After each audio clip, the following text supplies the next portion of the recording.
Welcome my YouTube channel ছন্দের দুনিয়া। কদবেল পছন্দ করে না এমন লোক খুবই কম পাওয়া যায়। আমি জানি আমার মতো সবাই কদবেল খুবই পছন্দ করে, আর এটা খুবই ভাইরাল একটা রেসিপি। সারা বছর কিন্তু কদবেলটা পাওয়া যায় না, বছরে কিছু সময়ের জন্য থাকে।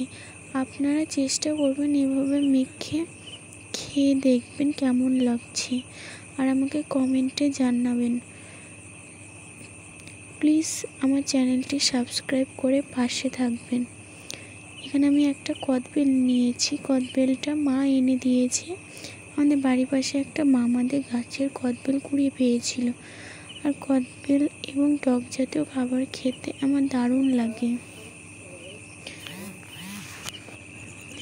কদবেল মাখা খেতে আমার এতটাই ভালো লাগে যে ভিডিওটা এডিট করতে করতে আমার জিভে জল এসে গেছে।